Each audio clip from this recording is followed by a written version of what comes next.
tonight. It's our great pleasure to welcome Shreyas, who is 12 years old. I think by far our youngest player, our youngest person to come on these calls and give us a talk. So, really welcome and thanks for coming on. Yeah, thank you, everyone. Firstly, a very good evening to everyone. My name is Shreyas and I'm a 12-year-old FIDE master. It's a pleasure to be at this club, to speak where such people like Mickey Adams and David Howell have also spoken.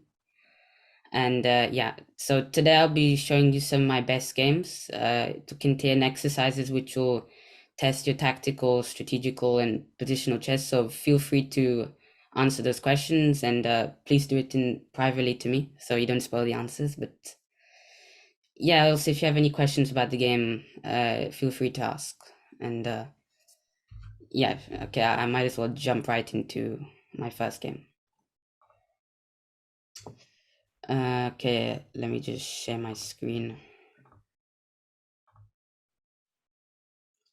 Would you like us to use the chat to put our comments on? Would you, Shreyas? Is that the way you want to do it?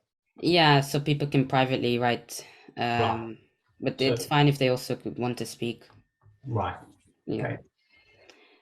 Yes. So okay, this is my first game I'd like to show, and this was last in the Kaplan Online British Chess Championships under 18 standard, and yeah, I'm playing against a very promising young female player, and yeah, I felt this was a very nice game because it contained both good positional and tactical chess. So let's jump right into it. D4, knight to 6, knight f3. Yeah, now I start with the King's Indian sort of setup, and yeah, she goes for a London system.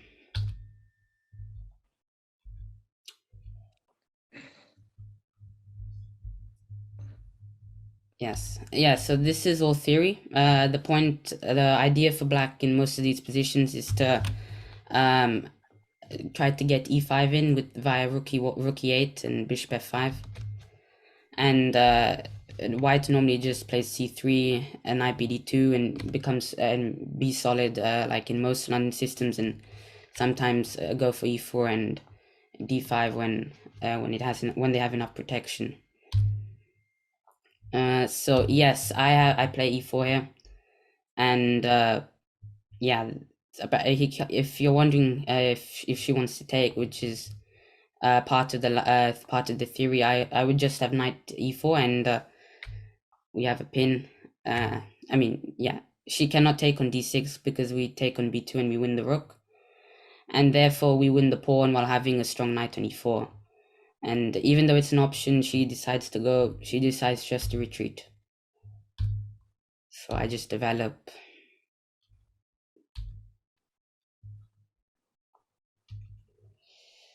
Yes, and this brings me to my first exercise. How would you continue here as black, and what would your plan be? So once again, please use the private chat option, but if you want to talk, please do feel free to talk. I'll give you a few minutes.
I think a few of us including me, are messaging everyone, so we might want to change that. Yeah.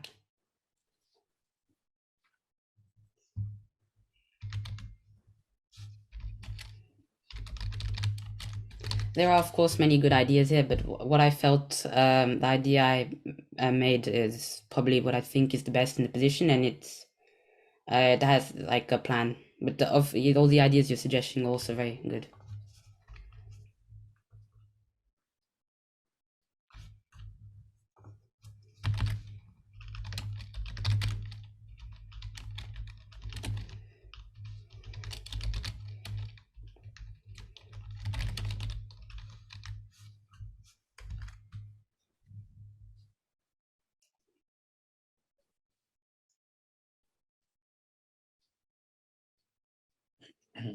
Okay, maybe a clue I can give is look at it from a pawn play perspective.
You're gonna have to tell us. Yeah, okay, I think that's enough time. Yeah, here I looked at it from a pawn play point of perspective, and I wanted to have an aggressive plan, and I played I played e4 here, and my idea is to kick the knight out to a worse position and kind of control the center. And when you control the center, it normally means you have good chances for flank attack if you are the one controlling the center, and that's exactly what I did. So I played h5 here with the idea of h4 and g4, just kind of fixing the king side. And yeah, my eventual plan was g4 after quite a bit of preparation. So yeah, normally in a flank attack, it's a good idea to try to open up the center or try to counterattack. And well, it's not so easy to open up the center here, especially when I've not committed fully because I haven't opened up my king yet. So yeah, she's trying to maybe try to attack on the queen side with some moves like b4, b5, and hopefully eventually open up the center. So yeah, it's a race. I played h4, fixing the pawn. c4. She wants to go for d5 and b4, and she also wants a knight in d4, and that's actually quite a good square because it's a central square. Played g5, and yeah, once again we come to another strategical idea. How do I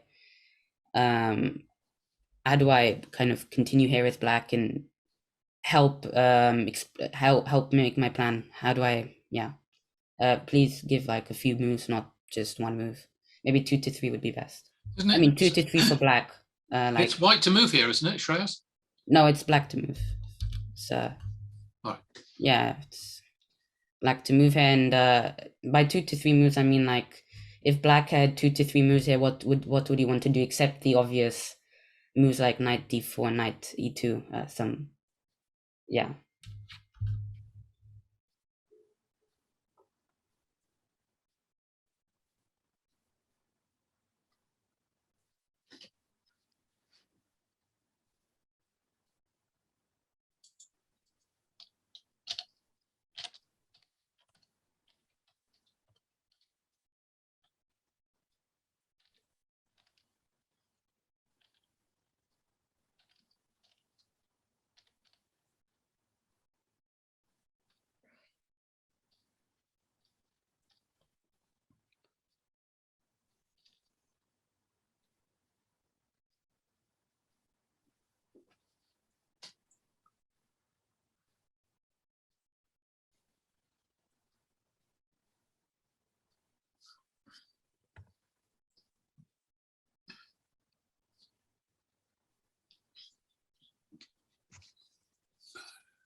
Yeah, this is not that difficult. So all of you are getting correct. Indeed, the correct move is queen to d7. But you know, apart from the obvious g4, it also helps with something else. And yeah, that's for you to decide. Playing queen d7 has made way for another piece to get into the attack.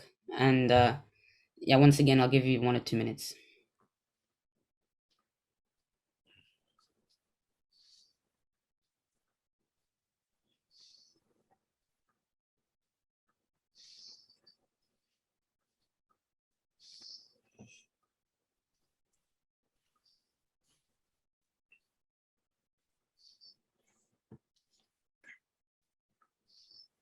So we're thinking of a move other than the plan we had immediately after queen d7, are we now? No, it's. I mean, often in attack, it's very useful to normally bring all your pieces into the attack. Right. So even though g4 is a good move, I'd recommend normally just get a few more pieces. So Yeah. just kind of prepare it a bit more. So how can you get like 1 more piece into the attack? It's 1 or 2 minutes, I think.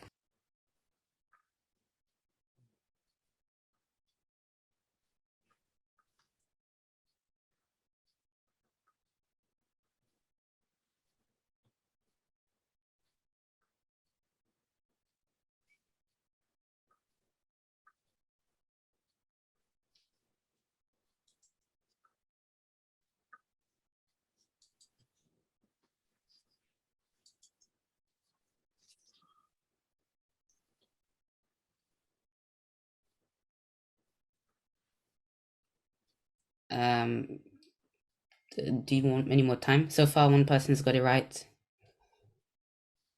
2 people have got it right now.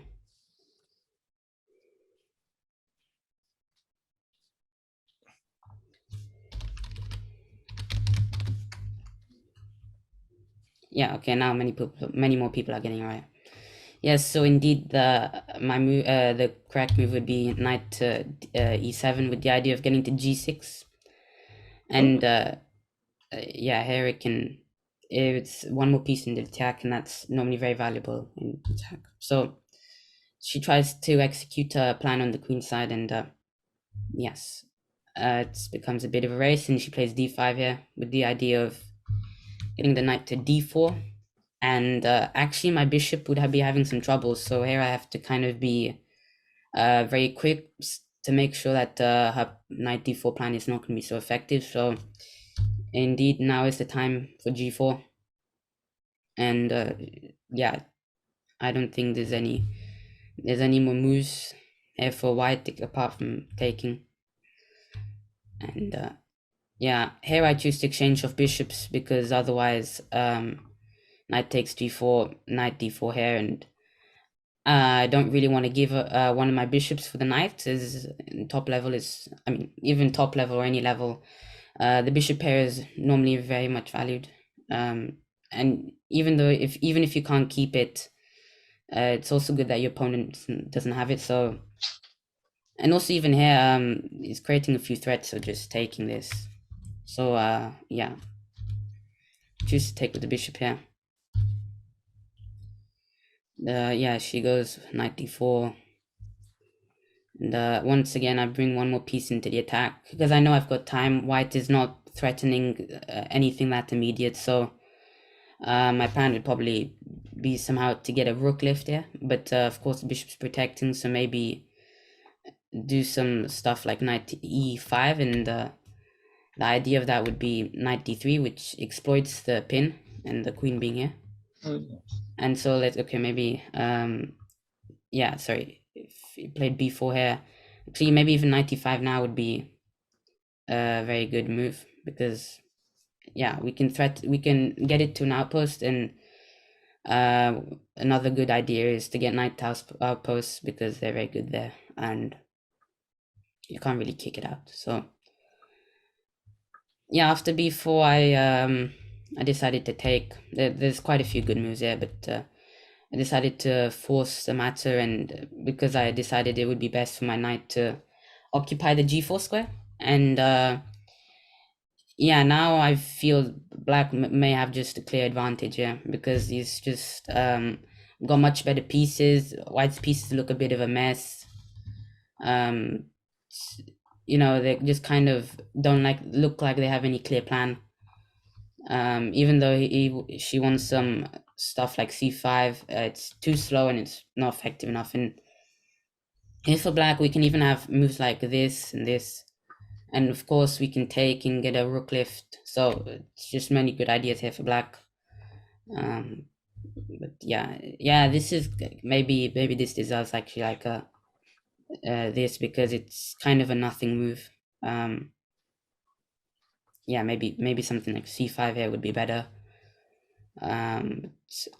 Once again, I'd probably just take and get my rook into the attack, and rook g5, f5, f4. But yeah, she played rook ed1. Here I took rook e5. And yeah, now she realizes my plan is rook g5, and she kind of wants to do a bit of preparation against it. And it's a good idea to normally not keep a rook in the big piece like a queen or a king on the same file. So yeah, g5. Yeah, this move may actually have a point of it may look strange retreating, but I didn't give it dubious or anything, because you know, our plan is to attack on the king side, and she wants to bring in defenders. And you know, even though black looks like he's totally dominating, if you think about it, it's not that easy to break through white's defenses if white just brings all his defenders into one place. So yeah, I decided to improve my pieces once more, maybe making way for my king and rook h8 and h3, just try to open the position, remove all the defenders. Yeah, another good point of the attack is to normally remove your opponent's defenders, and you could even can the pawns as one, because they shelter the king. And I'm also trying to remove this in some cases. Sorry. So rook g1, she tries to protect her g2 pawn, falls under fire anytime soon. Once again, just improving my piece. And yeah, this is actually a very deep exercise. I'll give you quite a few minutes. How would you continue here as black? Once again, it's not like one of those tactical exercises where there's only one good idea, but yeah, there's quite a few good ones, and I like one of you to see the best one.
Yeah, actually, quite a few people answering, and actually, most of the suggestions that everyone gave was a good idea, but they were mainly quick and tactical, and it's maybe not the correct time to strike, but yeah, I played here bishop takes h2, which Colin suggested, and he said it looks a bit anti-positional, but if anything, it probably looks very positional because it removes one of the defenders, and it's the less defenders you have, the better, even if it means removing attacker. And it also has the it also has the we also had superfluous pieces, and so that means kind of we were having two pieces fight for the same square, and so this made room for my knight, and so not only did it remove the defender, it also brought a new attacker into the attack, and not only that, my knight also made way for another piece to come. That would be my rook. That would be my rook, as it now is coming to g6. So, it kind of folds itself perfectly like a puzzle piece. It just makes way for my pieces, and yeah, I think it's an excellent suggestion. So, yeah, she's just kind of stuck what to do here, and she just makes some waiting moves because I'm not threatening anything immediate. And yeah, some move like h3 here is probably a bit too early, because it's very committal, and she would probably just go g3 here, and I can give her a check or something, and she goes back, but actually my attack is destroyed. I mean, it's not there anymore, and white could be thinking of ways to counterattack. So yeah, sometimes it's I'm still preparing, and sometimes you just have to be very patient in the attack, and they say a great attacker is one who plays the tactic at the right moment. And one person told me that even Karpov was a great attacker because he was not the one looking for dynamic moves all the time. He was the one who played the correct dynamic move at the correct point. So yeah, that was a very wise quote. So, and he was just patient, and when it required the best tactical move, he would play it. So in a way, you could also call him a great attacker. Yes, so I just brought my rook in, and yeah, now I'll give it to you. Now I don't think there are many moves which can compete with the move I played here, and I'll give it to you that it requires something immediate. It's just to look for forcing moves. It doesn't have to be a check, because by forcing moves I mean threats, captures, what else, sacrifices. Yeah, so look for one of that. It's kind of one of those moves where it's not immediately winning tactically, but it's kind of preparing the actual tactic. So yeah.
Oh.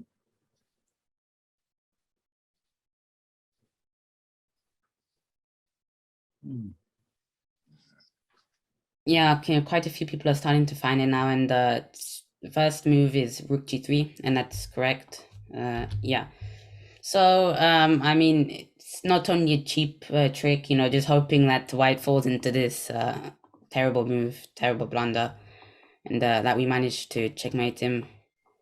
But no, it actually has an idea behind it, and so yeah, she plays a move, and it's puzzle rush time, puzzle rush. So find the quick tactic. Yeah, just I'll give you 1 or 2 minutes.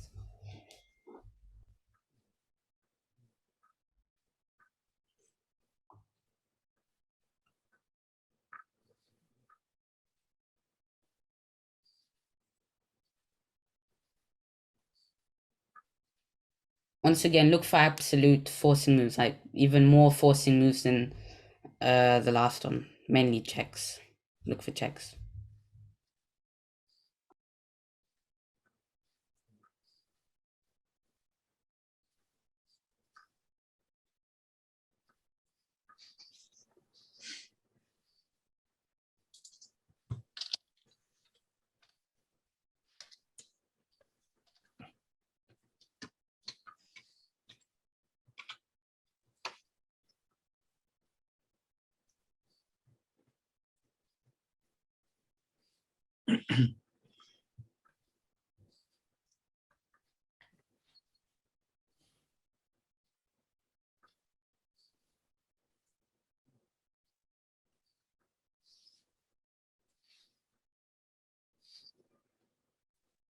Yep, pause rush time is over. Quite a few people have found knight f3 check, and the point is it kind of deflects the pawn, and yeah, it's let's say if he just goes back, it's another nice move to finish off the game. Just this, and this is checkmate.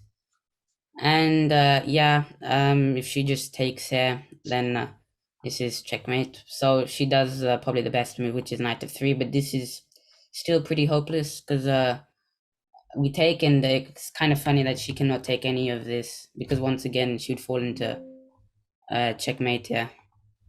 And if she took this, then this would also be checkmate. So probably what the engine would recommend here is queen takes, but I think most of us know how to convert this endgame. Most of us know how to win this, so yeah.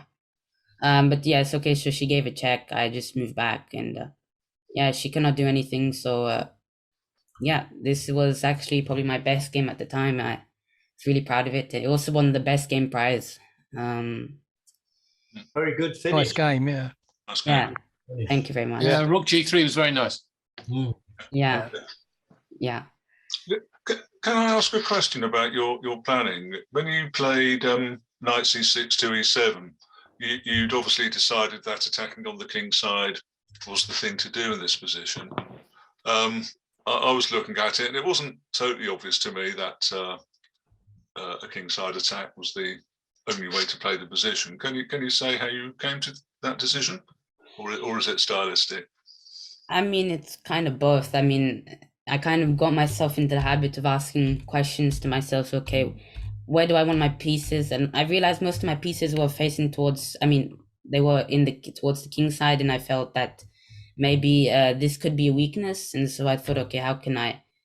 I mean, actually, I was thinking about it from here, because e4 is very committal, and if I don't do something very quick with it, creates some weaknesses. And so yeah, like I said, I just asked myself questions. What would be my plan here? What are the potential weaknesses? And even though h3 is not very obvious, I was like, my style is to attack, and I just realized maybe g5, g4, and then again, it's also pattern recognition. I don't know what famous chess player said it, but they said pattern recognition is the most important things in chess, and I'd seen positions like this before, so it's in the London systems. It's not only important to kind of remember your openings, but to kind of understand it, because you won't get the same position exactly, but you may get the same types of ideas may apply. So yeah, I'd seen some plan like this before as well, so it just came into my mind.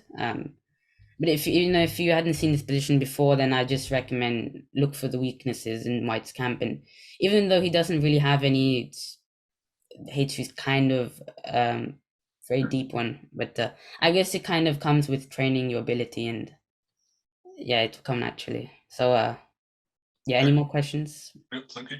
Can I add something to Colin's question? I play the King's Indian all the time, and there isn't anything else that you try and do other than King side, in my opinion. And Yeah, so, I agree, Martin. It just wasn't quite the typical King's Indian to my mind. You didn't have that blocked, pawn training. That's right. No, I get. But I agree with you. Yeah. I get the question, but I'm going to go and attack on the King side anyway if they're given half a chance.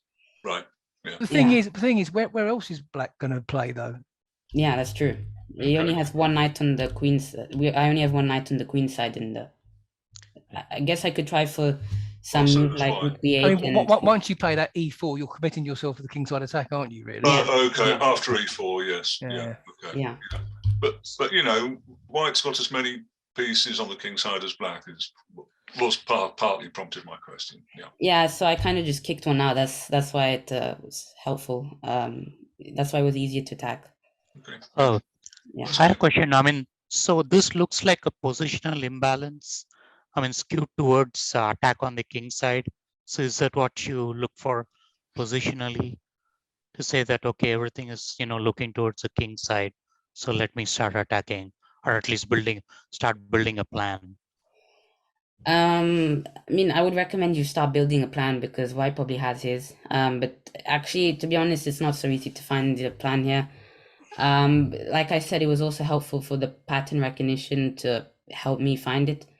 Okay. And yeah, like I said about the, look for the weaknesses. It's also very deep that I would admit, I'm going to kind of admit here that if I probably did not see this idea, I might have just played something like rook b8 and b5.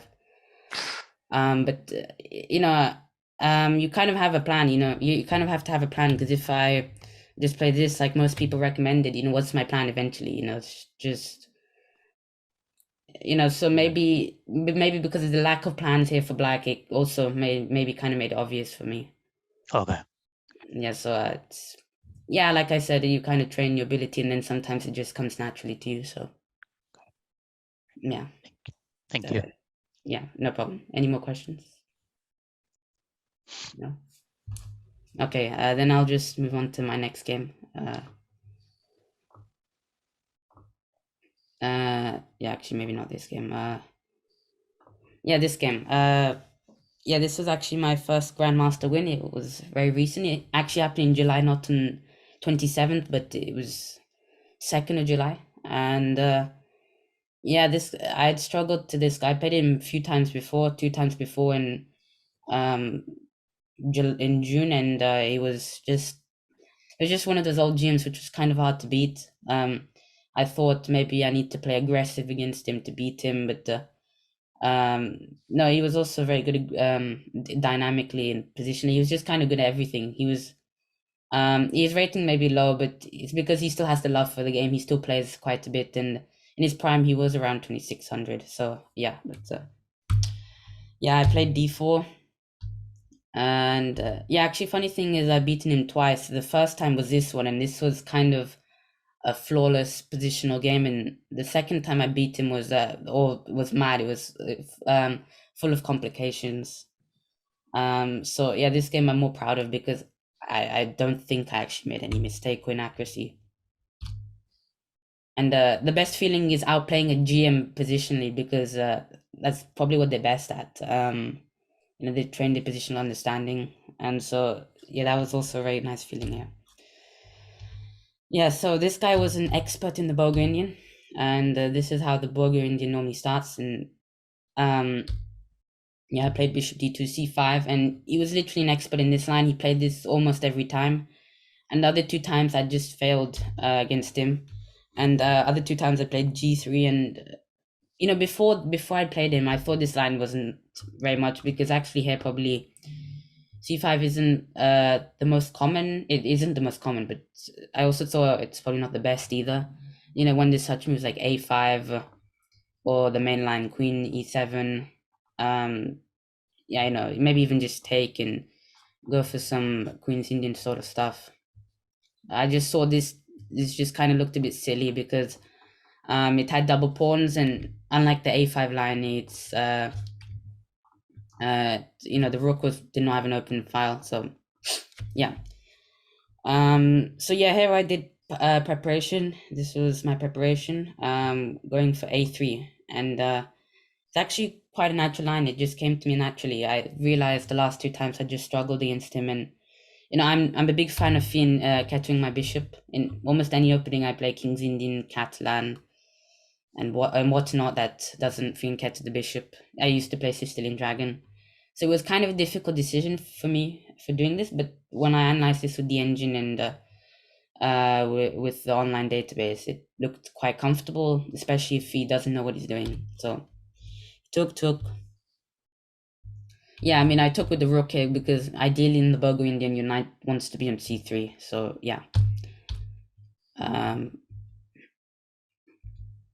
It's all solid, this setup. The plan is to kind of attack on the queen side, so I don't want to be kind of risky. This is a move, but it just kind of felt unnatural to me because I felt I needed to attack on queen side, and I didn't want all my pawns just there because there could be potential weaknesses. So and he's probably gonna have some King's Indian sort of ideas with e5. So yeah, I play e3 and b6. He's really an expert in the Burgundian, and the positions have similar ideas, so he just goes this.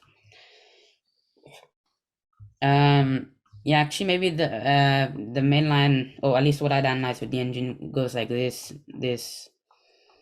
and this. But I feel this is just totally fine for me. I go something like h3, yeah, and I go for b4. But of course he did not really know this because a3. Okay, let me just check how many games it has, but it's not very popular. I mean, it's not the most popular. Yeah, it's like the 4th most popular, but it scores very well. And it just scores just a tip on the G3, but it's I had problems with G3. It has 369 games, so I doubt he would do this much research in the BOGO. But especially when I'm quite a consistent player and I normally play G3 stuff. Normally my openings are very consistent, but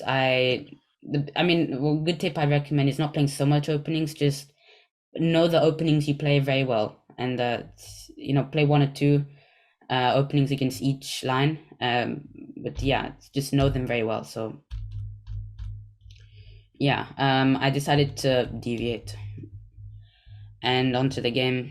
Yeah, now came a surprise. I didn't really expect him to just play kind of all solid like a hedgehog, and I was out to my preparation, but once again, like I said, pattern recognition had played a huge point, and I knew how to play in these positions. I'd analyzed it, a different position, but I knew how to play. So played b4, and now find the long-term plan. If you had like 4 or 5 moves and black could not do anything, what would you do? Except some silly moves like knight b5 and knight takes d6. Yeah, give you a few minutes.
A useful idea would be how to improve your pieces. Yeah.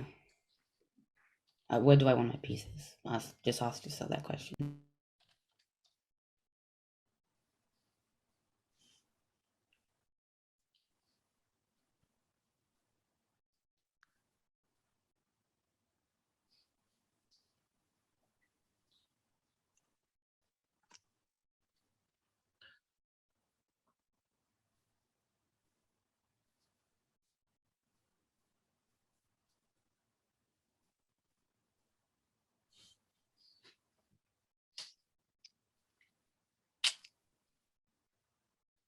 Once again, if you want to know which side to attack and how to attack, like the last game, kind of find where your pieces are aiming at. So yeah, I think it's quite obvious it's the queen side. So yeah, find how you can kind of improve on the queen side.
Maybe I'll wait for a few more answers and I'll reveal what I played.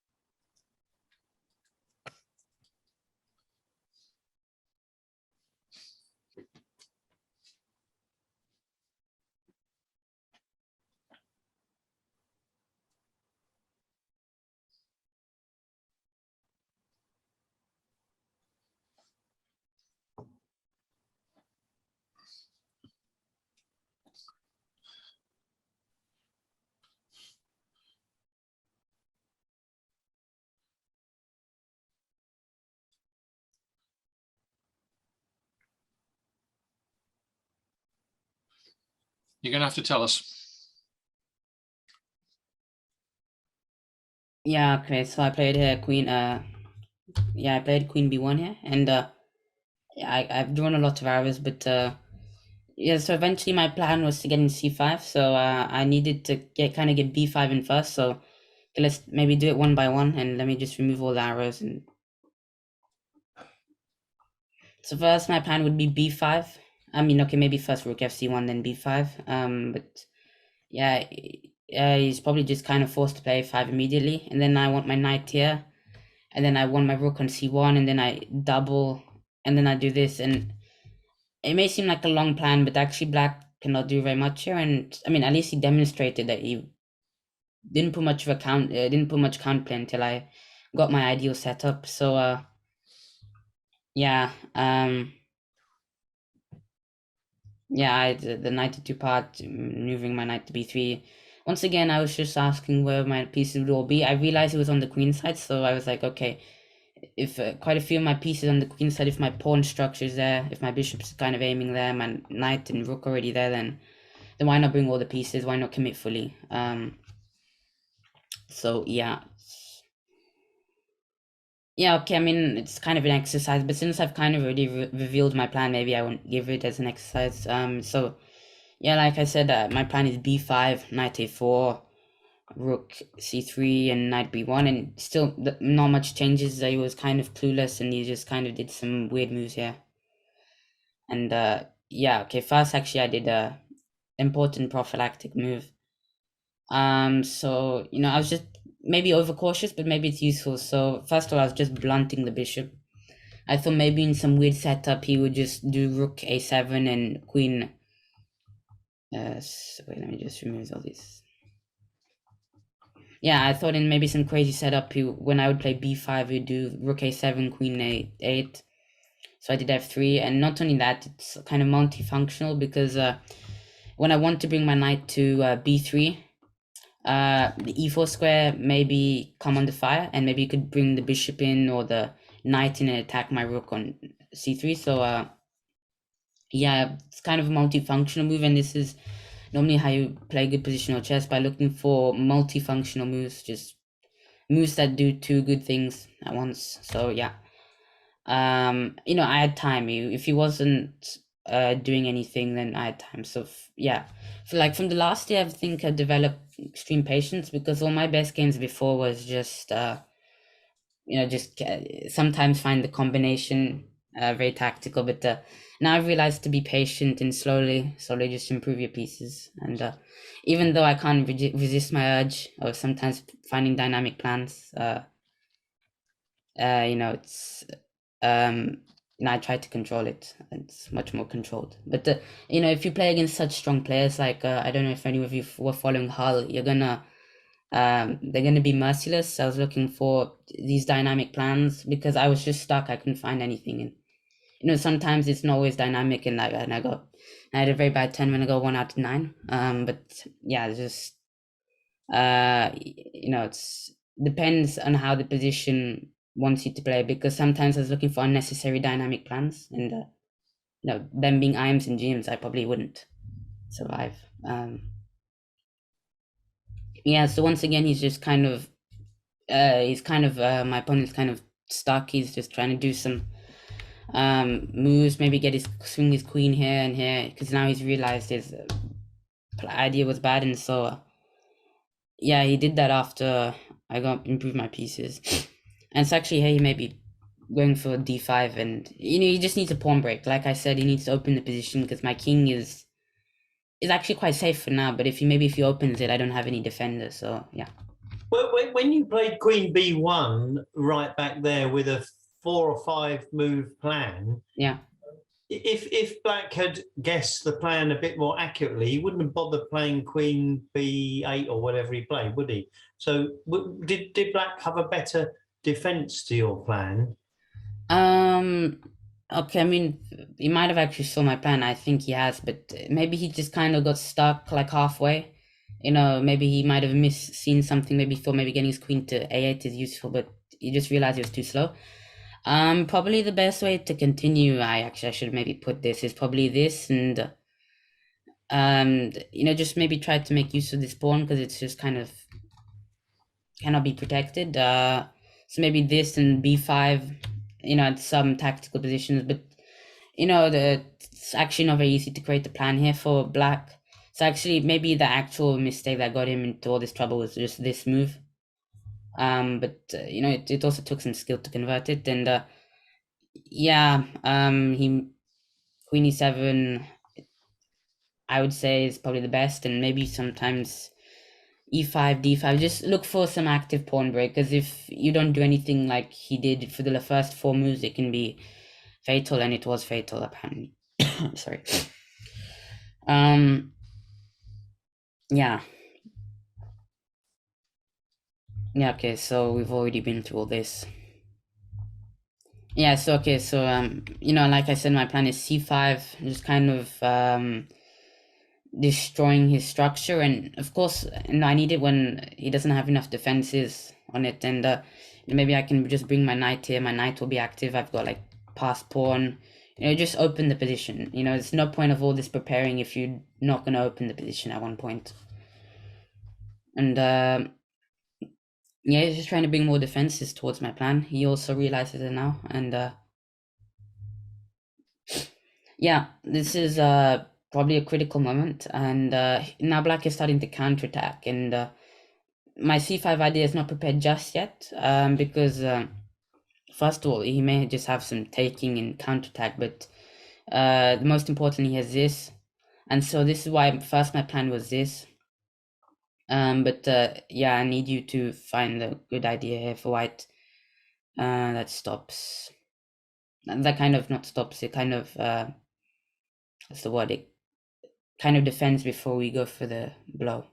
So okay, I may have just revealed it, but for the non-attentive ones, think for it. And even if you've seen the move, what's the idea behind it?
3 more minutes.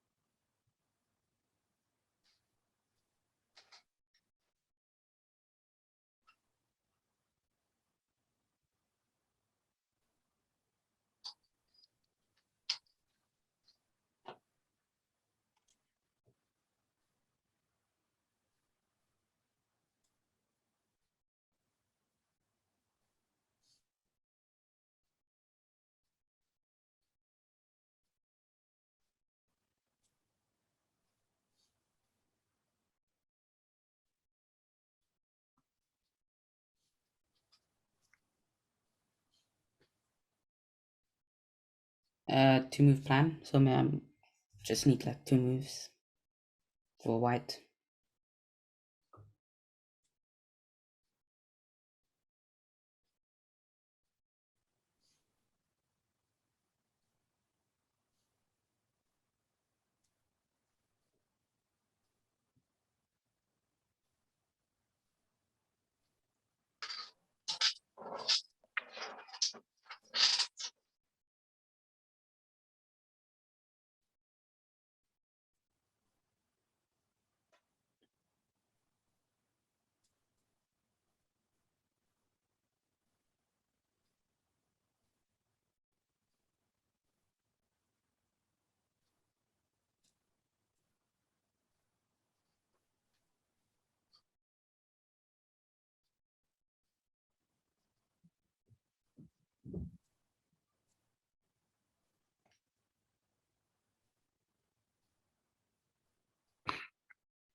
Final minute.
Okay, I mean, yeah, there was an interesting suggestion of knight a5, which is, I mean, I don't think it works, at least when I analyze it with the engine, and I think it also doesn't work because at least, the very least, we may just have this, and we can give the pawn back, and in a way, you've kind of exchanged off your attack, and even though you still have slightly better or better position, you've lost quite a few pieces, and I mean, quite a few good pieces like been exchanged. And there was also something interesting like this. I thought by myself, this, and maybe even just this.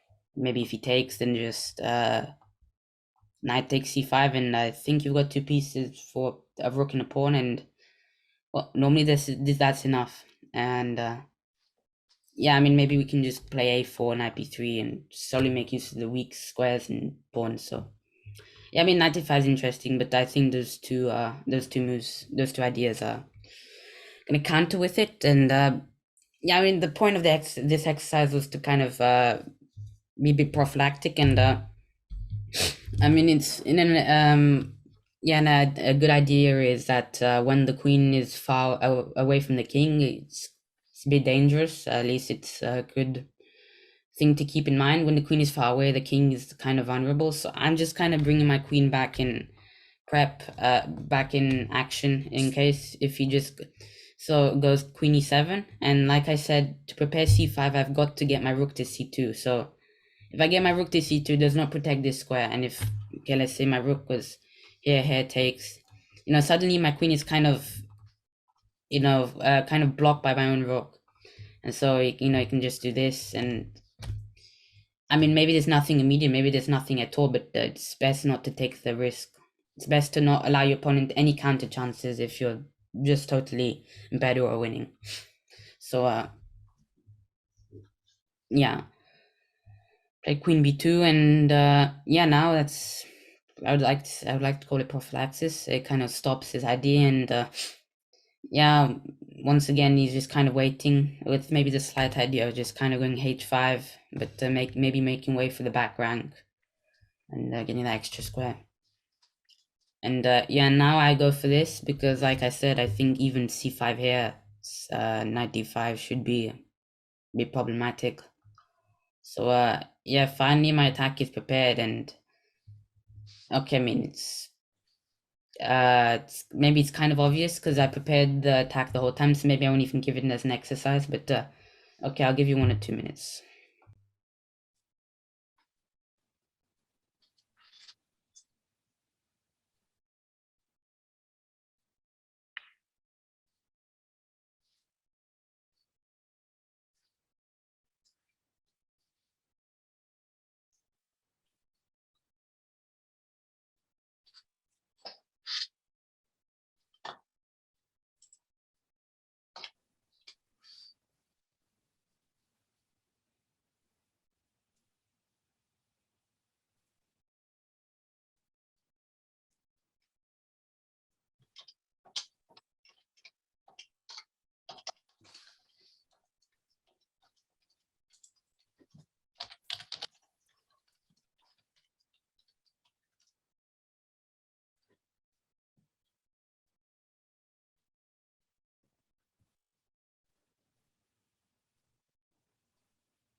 Yeah, a few of you guessed it. It's probably kind of obvious with all the build up for this move at c5, and yeah, I think I've proved what happens if you just wait, let me just no, I haven't. Okay, yeah, after this, I think I had something. He probably has to take with the knight here because otherwise I have this, and yeah, I didn't actually put this in, but I think I'd calculated something here. If I just recall my memory, was this, and if he goes something like here, maybe I just take. If he goes here, then I just take, and he can't really defend the pawn because if he goes here, then I just go here, and yeah, if he goes rook d7, then it's kind of blocking the square for c5, and so I just actually win a pawn here, and so yeah, I mean, this was my idea behind c5. This is what I'd calculated. I was kind of surprised when he didn't actually go for that. He just took here, and I probably think it's best if that I take back. I mean, sorry, I think it's best if I just go c6 here immediately instead of taking back immediately, because I feel because first of all, I think c6 is just winning, and this b6. You know, here my king is a bit more exposed there, so yeah, it's probably not a good idea. And also because c6 is winning, I don't know and how much of that 1 minute you managed to calculate c6 here, but I guess I can just show it to you. It takes. You go back, and yeah, now he's forked, so he goes knight c5 here, and I took the pawn here, and so the idea is if he takes, and I just take here, and you know, thing is I'm threatening the queen, so he has to kind of take back now. So let's say bishop takes, and even though he's kind of got like 2 pieces for my rook, I can just go here, and connected pawns on the 6 are very dangerous, as you know. Yeah, and I think we also just may have this, which is actually probably even more deadly. Yeah, if he takes, then I just give a check here, and if he not really many more moves here, then the most important thing is I give a check here. So he goes rook d8, and now I just play this nice move, takes, and then yeah, now comes knight d5, and I just keep all my pieces together. And yes, so there's not really much to show after this game, but since it's my first Grandmaster win, I might as well show it to you. Yeah, okay. Yeah, okay, so the idea is to get it there, and I don't want these passed pawns to go anywhere, so I'm just kind of keeping a light square blockade of them, and just this, and my plan is rook takes g6 check, so he exchanges off queens, and now I just make use of that. You know, these pawns are kind of light squared blockade, and he's got many weaknesses, this, and I eventually pick them all off, and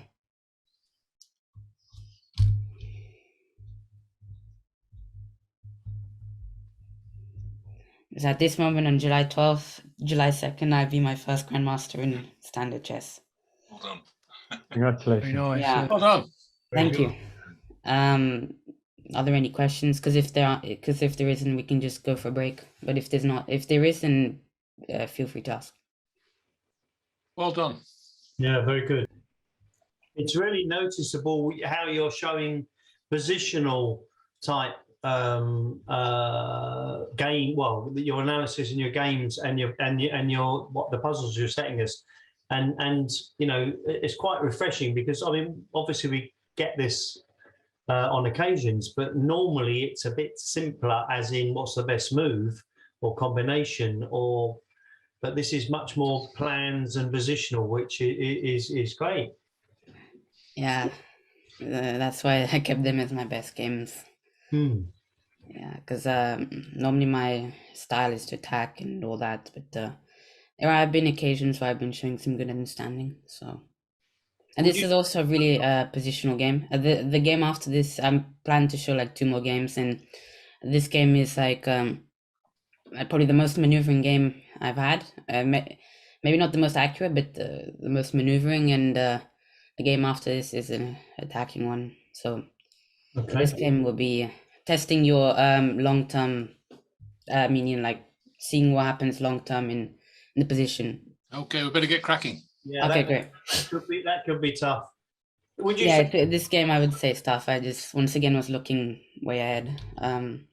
Would you say that's one of your strengths, the positional stuff? No. I mean, you know, I'm not showing my positional mistakes because these are my best games. But if you've seen some of them, you would understand. But I'm trying to convert it, and I'd say it's improved much more over the last year. So yeah. Right. Yeah, this was a game played in June. It was my first tournament after lockdown, so June this year. Yeah, this was a King's Indian, and I played this sideline. It's called the Kramer variation. For people who like to attack, I recommend this because first of all, it's not the most common move, and so there are quite a few traps, and people may not know it. So let's say the most common one. Okay, yeah, she did not go for the main line. Instead, she did some preparation because she knew I always played this. So yeah, she played some engine moves. But okay, so let's say the main line goes like a e5, d5, a5, and bishop e2. You know, just black plays like a normal King's Indian, but now we go for the attack on the king side. So now black has to find a key move here. Otherwise, if he plays a move like this, then it's gonna get very fun for white. We have a very nice sacrifice here. Bishop takes. And the thing is now the pin is very deadly, and you can't do any stuff like bishop g4 because we just take this with check. And so yeah, here is another plan. So you know, if black does not do anything, let's say he goes like this. I've won many blitz games with this. It's very clever. So we've got two plans here. One is just rook h3, rook g3, which wins, and the other one is just bring the knight here or g4. So practically black cannot really do much against it. If he wants to play, he might as well just give up the knight and go for something like this. And there were a few other tries, but it becomes kind of instinctive how to play after this. So this is quite a nice trap. And okay, let's say he plays the main line. Best move this. Yeah, okay, I mean, I'm not going to show too much theory here, but this, and it can get fun for white with just long castling. By the way, the idea of f3 is to kind of stop knight g4 and f6 or f5. And so, you know, it can get fun, long castle, rook g1, knight f1, g4, bishop h6, you know, just get sharp for all the people who are interested in complications in attacking. So, yeah. But okay, she didn't really do that here, and she played h5. And you know, really moves which don't make much sense. It's just engine stuff. a5. I've seen h5 before. Even managed to draw to Kovi Kalavanen with this, but you know, the idea is normally h4 and kind of kick my knight out. But you know, he goes h3 sometimes, and we can even go g4. So let's just say, I don't know. Let's just say h4. And actually, normally it's best when my king is castle kingside. It's more effective then. So let's just say he makes a waiting move like this. It's not a very good move, but okay, let's just give you an example. And yeah, it's an idea for black, but this is normally quite good for white. Okay, you know, a5 doesn't make any sense. It's just an engine move. And so I just decided to play sorted stuff, same-ish Kramer sort of stuff. And since I knew I was not in preparation here, I decided just to exchange off the pieces. And yeah, I was out of preparation, and this would mean it just becomes a game. Yeah, so okay, I mean, now you may think why may be better or something, but actually thing is here that black has a dynamic advantage. So normally when people have dynamic advantage, you want to kind of exchange off their best pieces and everything. So even though he's got that, he's got really severe weaknesses here. And he's also got the two bishops. But yeah, so I just kind of prove my pieces a little bit, and very soon we have an exercise. So yeah, b3, just kind of solidify everything. And oops, did I just say blacks? Yeah, no, yeah. Look for black's weaknesses. Yeah, so what are the weaknesses? I've already said what they are. It's these four. But many of the ones you can exploit, mainly c5 and e5. How can you kind of put more pressure to it? So I'll give you some time now.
Okay, you're gonna have to tell us.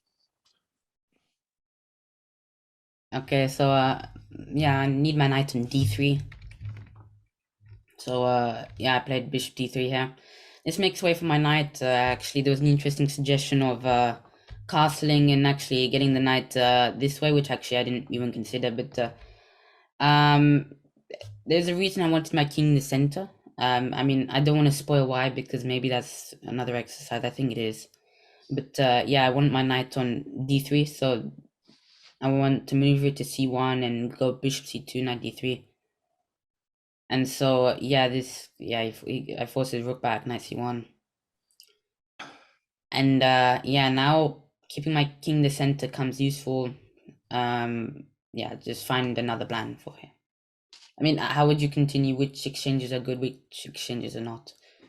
Or maybe if I put in simpler terms, should we exchange off two rook? Should we exchange? How many rooks should we exchange off?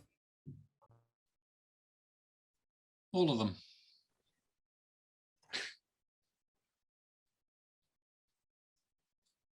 And why? I don't know the answer to that. I've never known what the plan, what the rules are about whether you should exchange one rook or two rooks. It depends on the position, and yeah, it really just depends. It's there's a few good rules for exchanges, like exchange the defenders of some weaknesses, or exchange of yeah, exchange of good pieces for bad pieces. But actually, you know, I might as well just say it. Yeah, exchanging of both rooks is correct here. Because, like I said, he's got a dynamic advantage, and if you get rid of the dynamism of his position, his weaknesses will start to show, and you know, if he will have less defenders.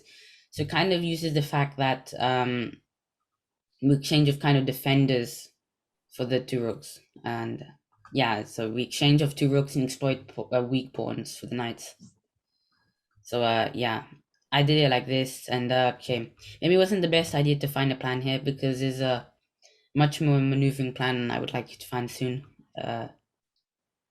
Yeah, she's trying to bring her knight to c7 and e6 and make use of my weak square. So it's not only me that's doing all the maneuvering with the knights, but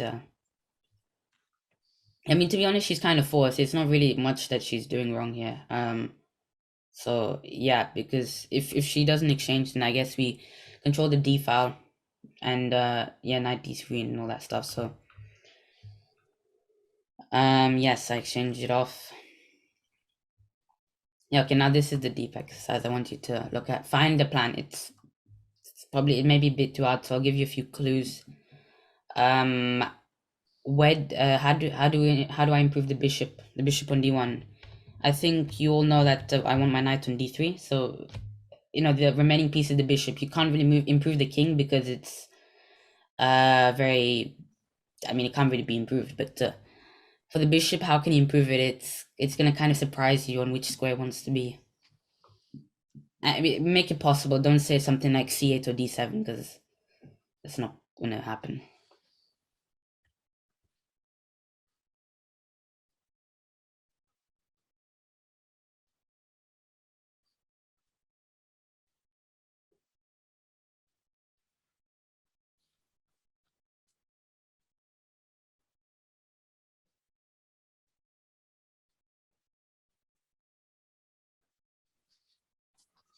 Hmm.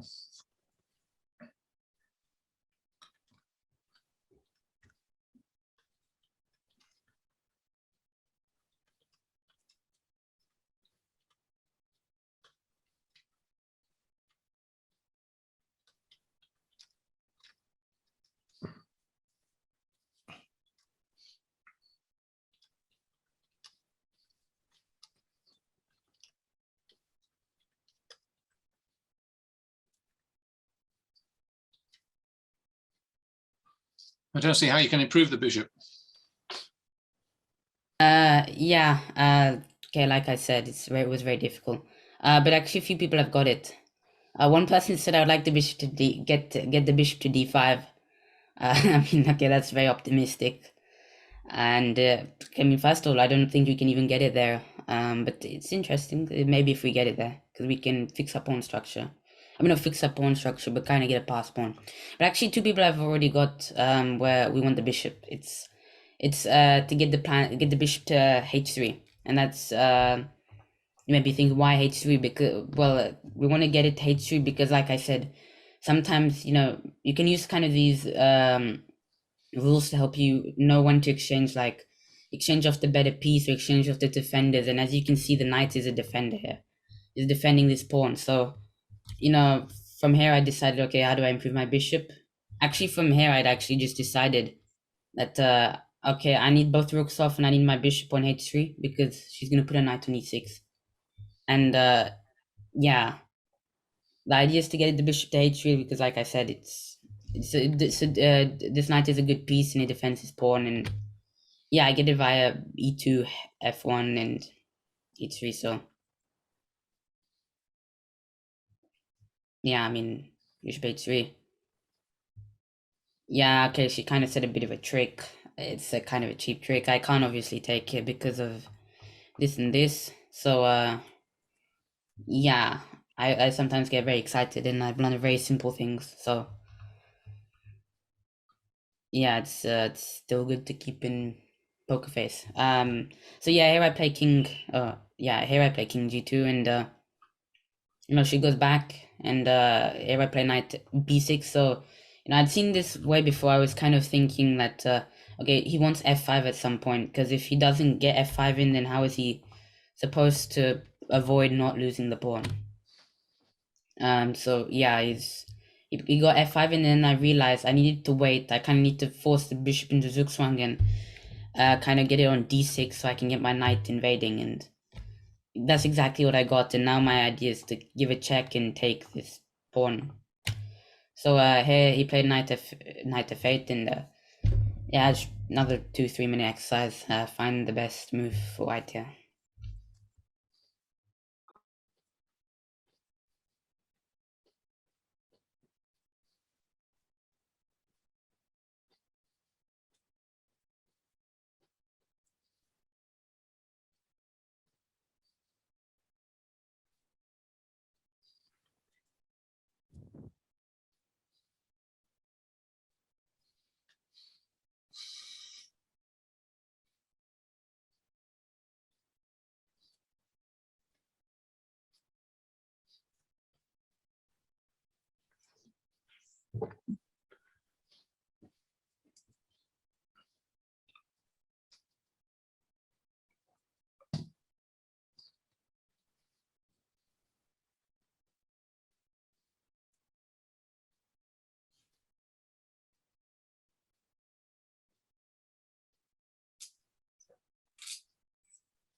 Maybe 30 more seconds. Final suggestions.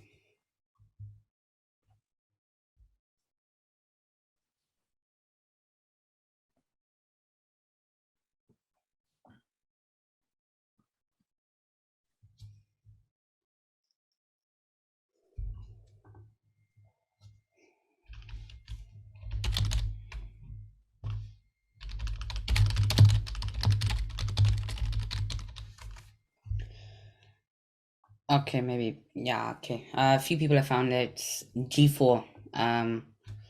Now she actually loses pawn by force, because even it maybe even look like we're losing a pawn, but thing is, if she takes, yeah, knight f2, and now she can't really defend a weak e4 pawn.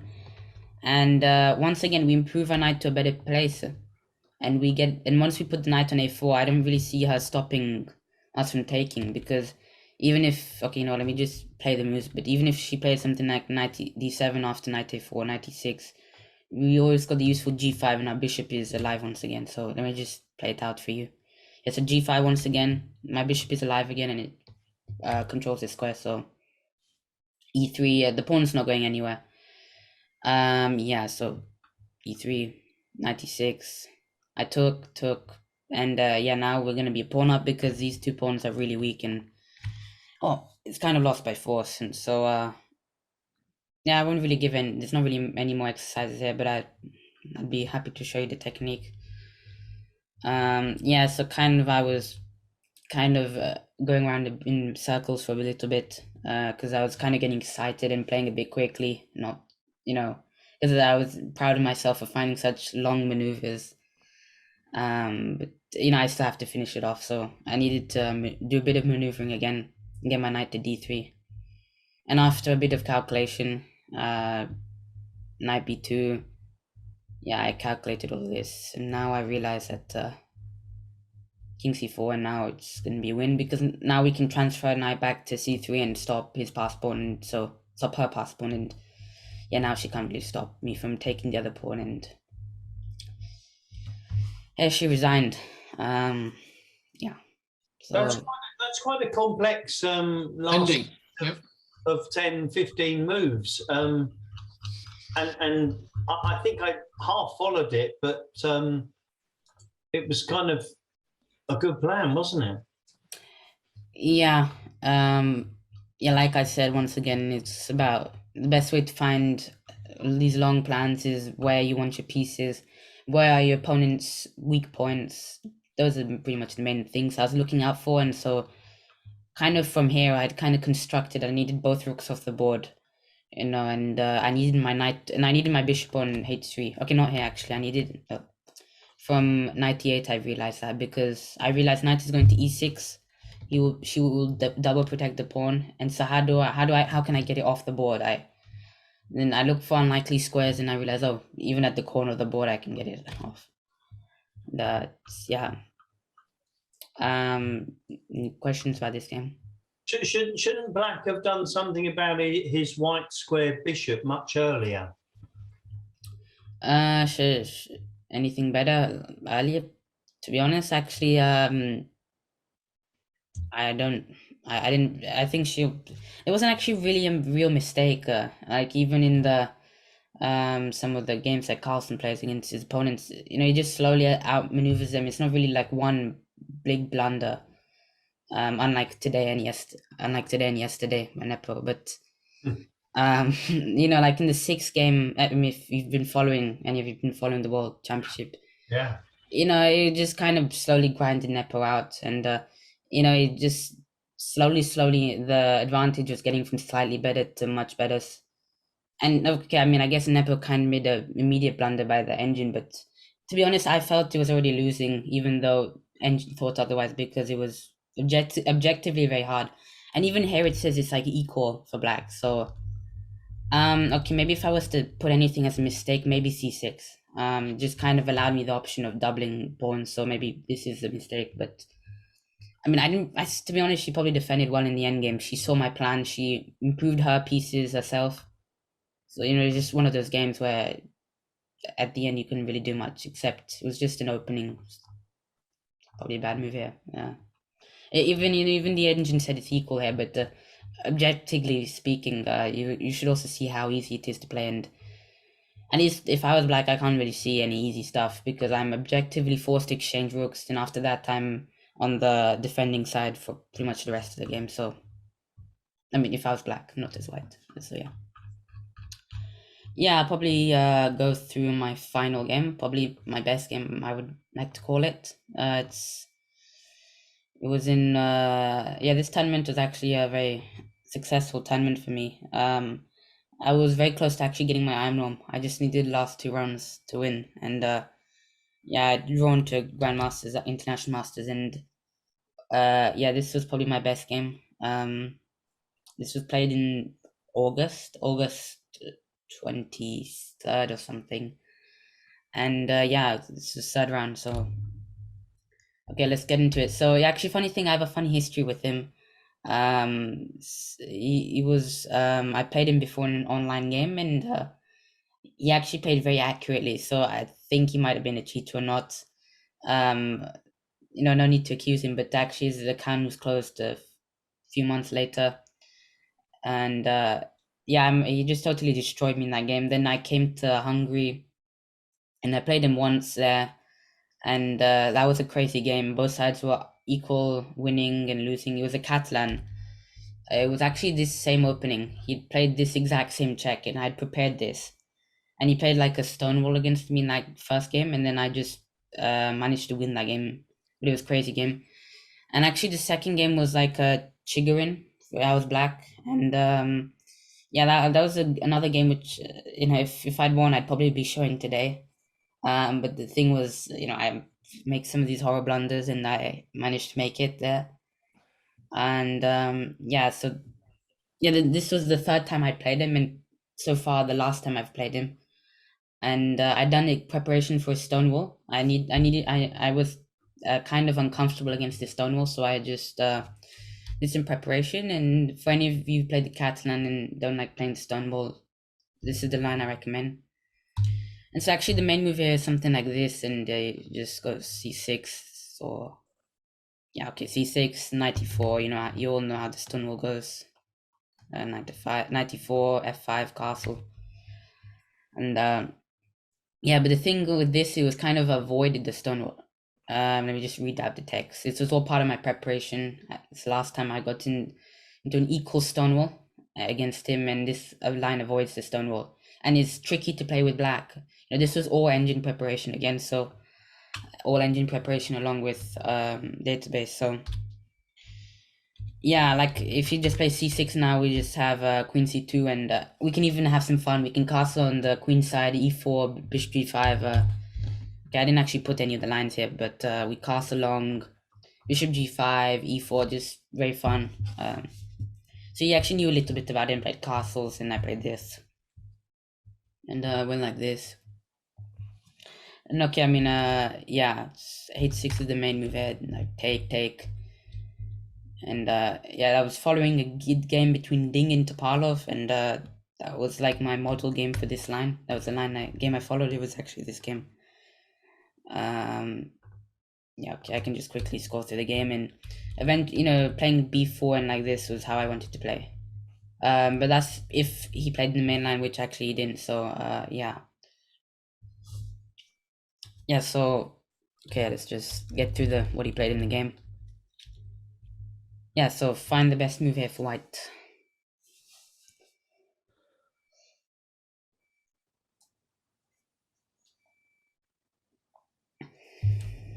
Castles. If it was that simple, I wouldn't be asking you, but No. That's what I would play. yeah, it's a good move, but when there's a good move, look for an even better one. I think that's said by Manuel Lascaux.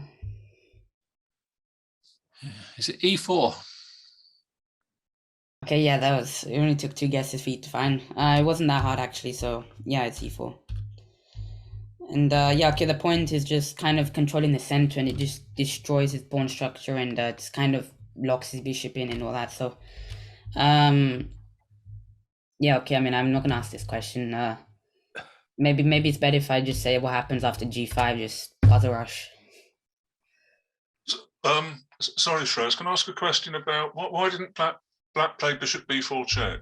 Yeah. Actually, yeah, let me actually get to that. Bishop b4 check is actually probably the main line here. Okay. And yeah, there's no reason why he doesn't need to play it, but he just didn't play it. It's let's say he plays queen a5. I play this, and it's kind of unbalanced game, but white is definitely better. I'd probably castle king here, and we've got the center and everything. It's actually a good question. Yeah, it's the main line here, bishop b4. Okay, thanks. Wait. Yeah, bishop c7. Okay, I should have spent more time on this. Yeah, bishop c7 is not such a good move. I really don't know what he was thinking here, because even if he wanted to retreat, I would suggest this. Just kind Yeah. of. Yeah, I don't know what he was thinking here. Maybe he was thinking of some check and maybe exchanging of bishops, but A no, I don't Nepo know. moment. And oh yeah, maybe he was actually thinking of e5. Maybe he wanted to destroy my center and with e5, and it has more protection. But okay, yeah. And okay, I mean, I probably won't even ask you this because it's probably there's only like one move which makes sense here, and that's takes. And it's not an immediate win, but I had some crazy ideas here. Something like was it this? Yeah, and I thought even sort of some stuff like somehow getting my rook on e5. Maybe taking and rook e5. Get like, I don't know. Say he plays this. Rook e5, rook e4. I mean, there's just so many ideas here that wins for white here. You know, some d5 stuff. So he didn't want to risk it, and he went for the he went for queen e7, and yeah, I'm just playing natural chess here, just improving my pieces, keeping it on the line of the queen, which is a good idea. And yeah, now the fun starts. Okay, I mean, to be honest, he didn't play the first few moves very well. But yeah, okay. Did I give this as an exercise? Yeah, I gave it as an exercise. So yep, just please think for a bit here. And how would you continue? Chop on f6. Up on f6. Okay, yeah, that's true. But how would you continue after that? Okay, you know what? Let me just give you the position after you take. Yeah, how would you continue now? Just 1 or 2 moves from here.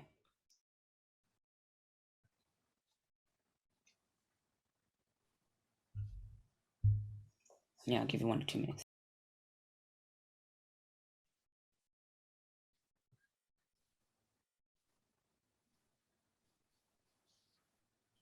Queen e2. I mean, it's a queen move. I'll give you that, but you know, actually, you know, since we're in a bit of a rush, I might as well give you the move. Yeah, queen c1. Actually, someone got queen c1, and maybe this part is not so hard to see because it kind of attacks with tempo, and you, yeah, you just kind of want to get the queen next to the king. That's a good idea. But I feel the move now is very instructive. I'm just gonna play it to you. It's c5, and you know, like I said in like the my game against my first win against Grandmaster was when the queen is far away from the king, it's dangerous, and I kind of cut off her communications with the king. So this is kind of like a really strong move, and you know, it will take us some time to get back, and at the cost of getting back, he has to go this, and now it allows my queen to come to f4. So yeah, this was the move I was really proud of, and it took him some time, and yeah, okay, a few of the moves here might have been a bit controversial, because maybe there were some better moves, but to be frank, there's so many winning good moves here. And yeah, I just played queen h5, g4. Okay, maybe 1 or 2 minutes, bring some more pieces in. 2 minutes I'll give you.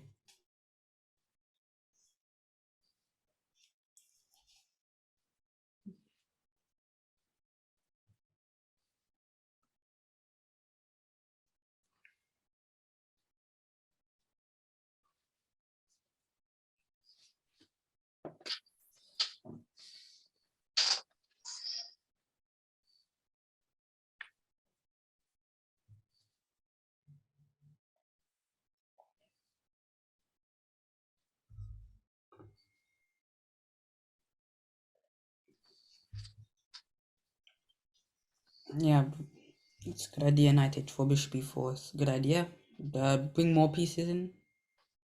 The knight h4 is good, but maybe bring more pieces in.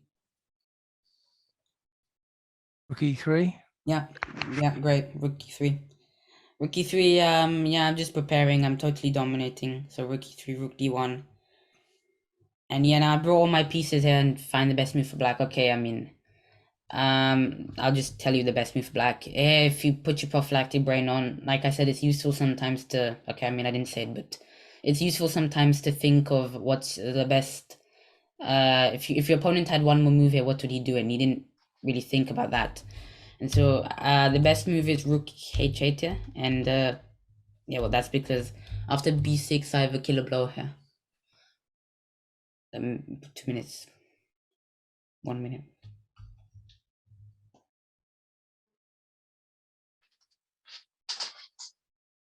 Look for forcing moves.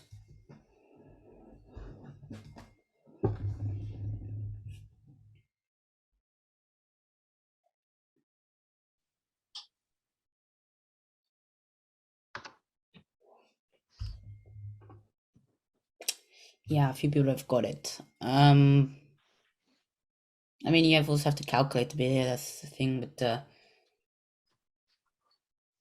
yeah, maybe I'll wait for maybe 1 or 2 more responses.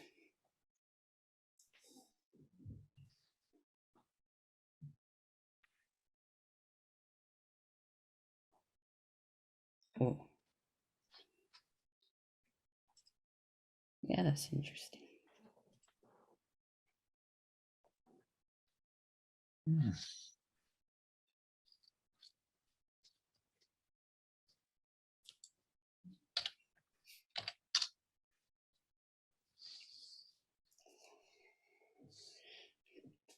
Yeah, okay, maybe there's enough responses. Yeah, it's g5. It's not. I mean, the first move may have been easy to see, but that's how you execute it. Because I think he might have also seen this, but the thing was he might have miscalculated. And after rook h8 is check, and now it's just he's forced to lose material here. Because of this, and if he takes, oh sorry, did he even take? Yeah, takes here, and this is actually checkmate. So okay, what other lines are there? I think queen takes. Yeah, this is probably the best way for black to continue. But even this is just winning. Yeah, this is just winning as well. Yeah. Queen f4. Yeah, okay, so what else? Yeah, I mean that's really all for this game pretty much. Nice. I like 96. Yeah, well, I'm just gonna quickly show you the end. I mean, yeah, this was also another line which I calculated, and once again, this is very nice. This is pretty much deadly, because if he just takes, you can't really escape me from playing 96. So, yeah, okay. Yeah, I'll just show you how the game finished off, and like this, and then bishop c6, and he resigns. So that's Oh, yeah, nice. Yeah. it's a nice game. Very nice. Yeah. Yeah, and maybe now is the time if people have any questions for anything. Okay. Very good game, yeah. Yeah, Really very good. nice. Yeah. Yeah, sorry, I've had a puzzle ready, but if people have questions, that's fine. I think. Does anyone have any questions? How many norms you have to get to become a GM? 3. You normally get those 3 norms by getting a performance rating of 2600. So pretty much getting 2600 3 times, and getting a rating of 2500 means getting a grandmaster title. So are you scheduled to compete in tournaments next year, which will get you those norms? I mean, I don't expect. Actually, maybe I expect 1 or 2 GM norms. Maybe, maybe 1. Yeah, I mean, really depends on how well I play next year. Are you playing at Hastings? Yeah, I mean, actually, I was interested in playing Hastings, but I think my dad just told me today that you need to be vaccinated twice to play, and I've only got the vaccine once, so it's kind of unfortunate. Yeah. I mean, I don't know, but I think my dad was saying someone wrote. So yeah. That sounds as though that's because you're young, so I'm surprised that rule will apply. But anyway, yeah, I take your point. Yeah. No, that's very good. Well done. Yeah, thanks. Do you want to show us the combinations you were going to show us? Yeah, no, I only had one because I've got quite a few, but this is probably my nicest one, and yeah, this is all the mainline King's Indian. It's all theory. It's literally the main line of the King's Indian, the main stuff. But yeah, I think Queen B3, or was it? Yeah, Queen B3 is not so popular. But okay, yeah, just find the line of forcing moves. Yeah, it's not very easy, so I'll give you 5 minutes or something. So white's just played king h1 and black to move. Yeah, black to move. Find the combination here. It's not very easy.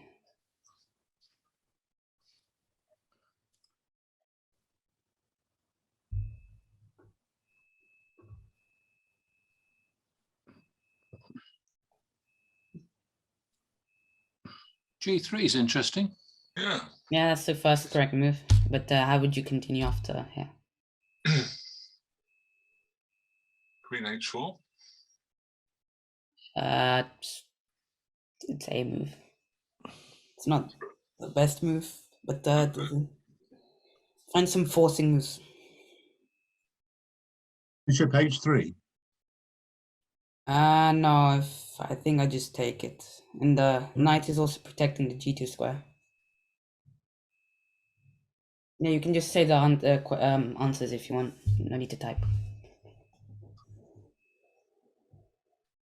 Do you want to go back to the original position?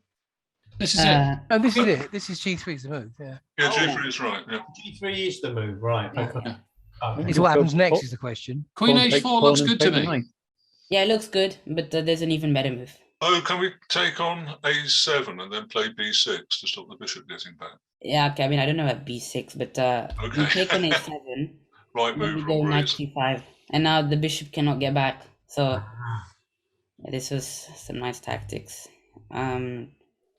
Yeah, we're probably like an exchange down, but you can't stop any of this, and so yeah, if I managed, it didn't take me very long. It was a rapid game, so Wow. yeah, it was Brilliant. probably a nice it's a nice one. Mm. But I mean, Brilliant. I wanted to show on that game, but I thought it's just only like one combination that made the game good. So yeah. Mm. Good. Yeah, okay. Yeah, any more questions? No, that's terrific. Great. I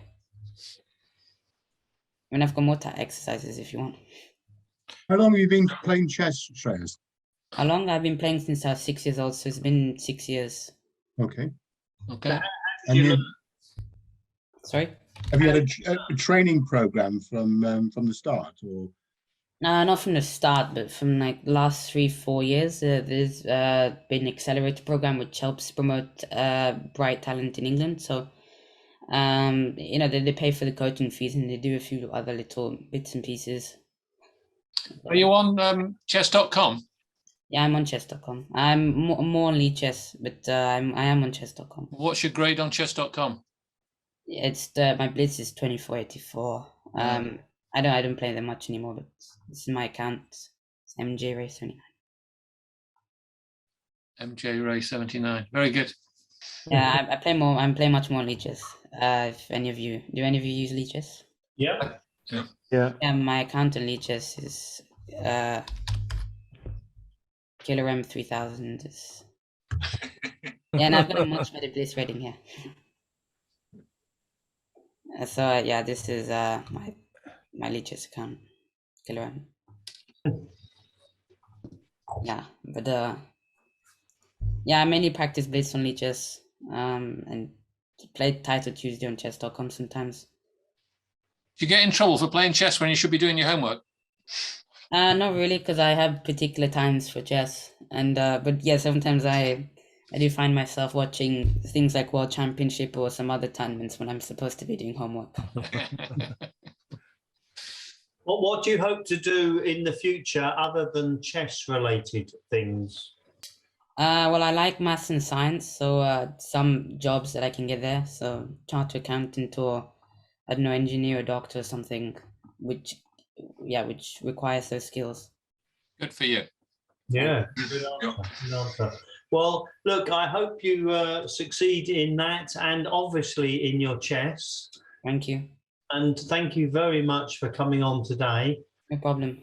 Yeah, and you know, we'd love to invite you again in the future, and hopefully, can we make an agreement that as soon as you're a GM, that you come straight on Camberley Chess Club? hopefully as one of the youngest ever GMs, or whatever it is, because I'm sure we'll enjoy that. No, it's been really, really, really good. Very good. Yeah, Yeah. sure. I'm Thank up you. for it. Just remind me. Yeah, we will Yep. do. And you can get the video of this talk as well. Yeah, we'll edit the video and we'll send you a link. We do keep it private for the Camberley Chess Club online members, but obviously we'll send it to you.